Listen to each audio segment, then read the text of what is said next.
Oo, kumbaga, moment of realization. Okay. Yes, a moment of realization na yon pagka yung na-realize nila na iwan na sila eh. Lord, may rehilyon ako. Yun, Lord, mabait ako. Lord, ako po ay nangangaral. Pero sabihin ni Lord, I never knew you. Why? Dahil nanangan sila sa pwede nilang gawin at hindi doon sa ginawa na ni Jesus sa cross 2,000 years ago. Napakahalaga po niyan at napakadelikado kapag ka hindi mo na-gets or naunawaan ang cross ni Jesus. What is the cross of Jesus? Ito po ang matter of life and death. Ako yan ang sagot ko. It's a matter of life and death. Whether you believe kung ano yung nangyari doon or maniwala ka sa sarili mong kakayanan para magawa ang mga bagay-bagay na pwedeng gawin ng rehilyon. So, pag yung pangalawa ang pinili mo, sad to say, ikaw magbabayad ng kasalanan mo sa impyerno.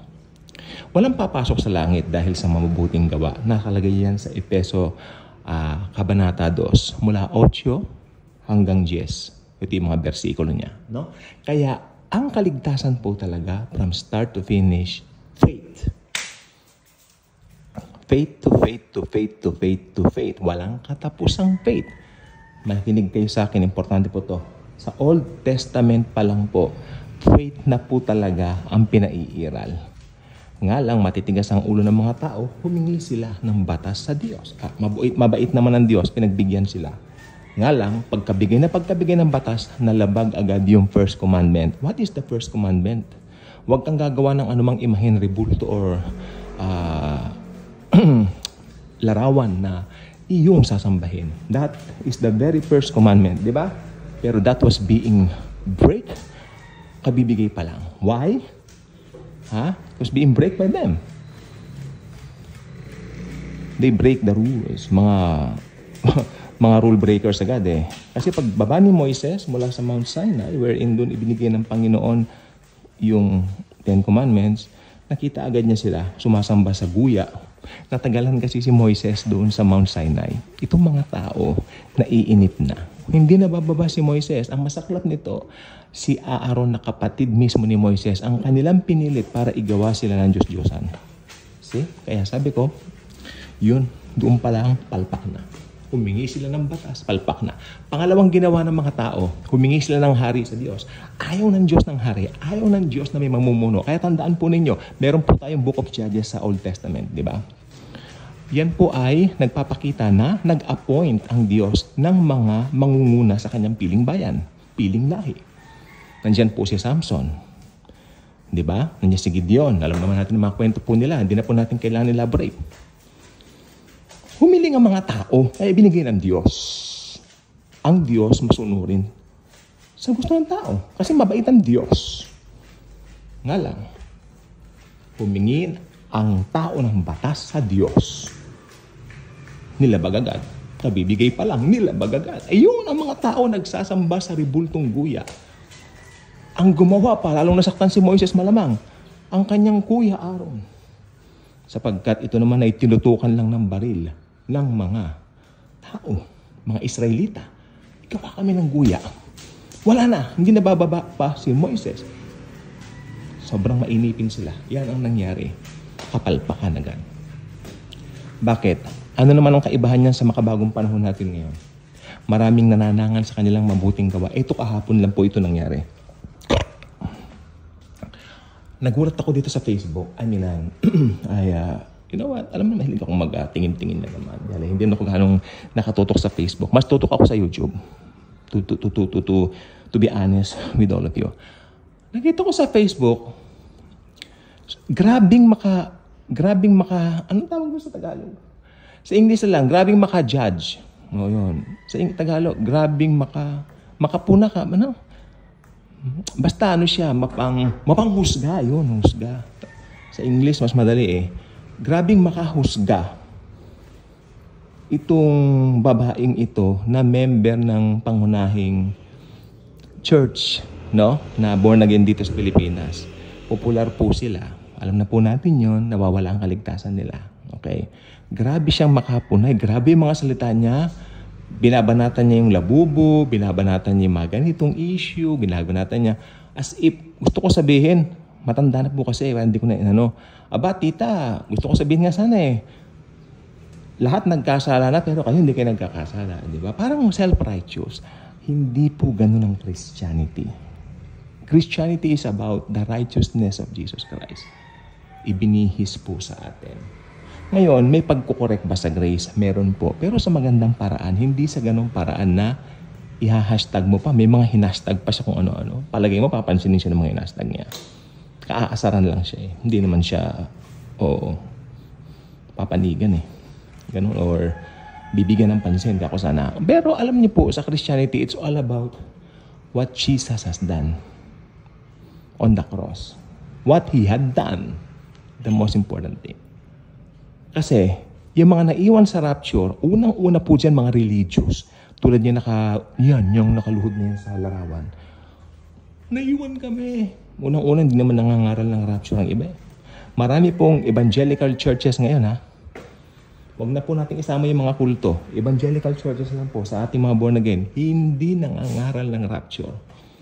Ang paniwala po nila, natapos na raw po ang lahat ng yaan noong AD 70. At etong masaklap, ang Antichrist daw si Nero. Alam niyo, ulit-ulitin ko pag si Nero ang Antichrist, napakababaw ng argument ng Book of Revelation. Mabawalan siya ng lakas ng argumento. Maniwala kayo sa akin. No?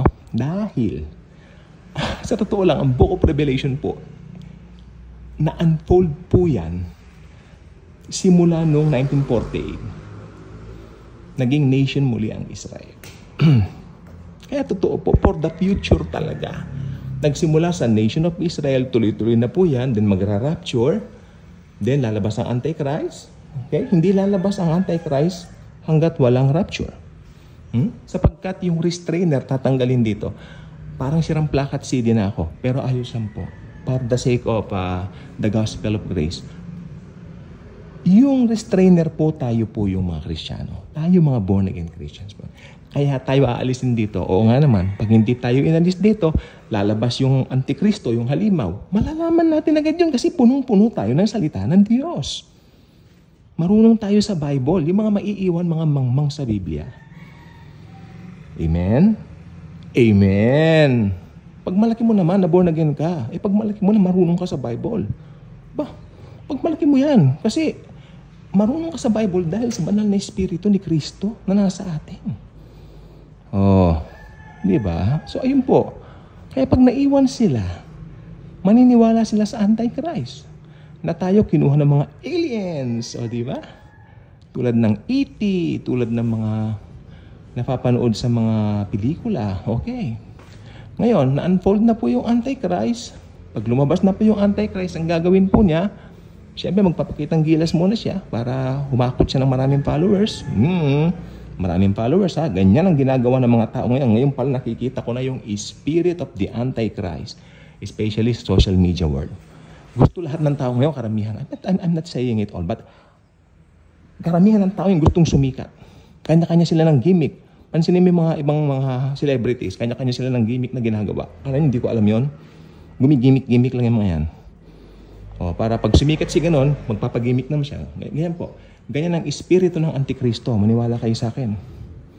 Nandoon ng pagmamataas sa sarili. Parang feeling niya siya lang ang Kaya itatanghal niya ang pangalan niya na siya ay Diyos. Doon sa temple. Okay? Papagawa niya yung temple, pero papapuksarin niya yung pagsusunog ng mga, tawag dito, mga offerings, at itatanghal niya ang kanyang sarili bilang Diyos. Pagkatapos nun, yun na po yung Great Tribulation. Abay, matindi yan. Matindi yan. Mga tiyang. No? Diyan na po papasok yung mga nuclear war, mga lindol na pagkalalakas-lakas na hindi pa naranas ng mundo. Then, tuloy-tuloy na po yan. Darating na po si Jesus, pupuksain ng Antikristo. Tapos, magwa-white throne judgment, and then, eternity na po. Yun na po yung eternal life. Pero yung eternal life, pinuprocess na po natin ngayon yan. Don't get me wrong. Zoe life. No?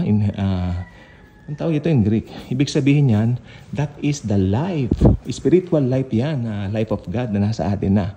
Kaya may eternal life na po tayo ngayon. Pero, yung katuparan po nun, pagkatapos ng white throne judgment, no?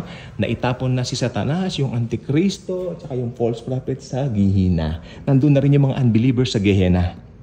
Yung mga unbelievers na namamatay ngayon church age, nandun lang po sila sa temporary detention na tinatawag na Hades.